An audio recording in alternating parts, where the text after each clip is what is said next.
ana prani ing pranaja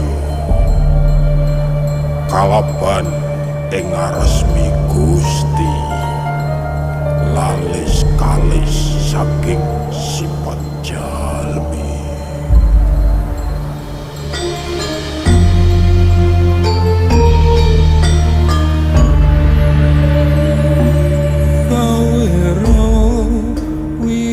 Jagat sukma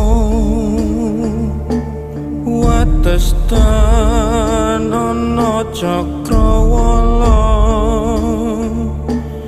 bisala tan kena kinira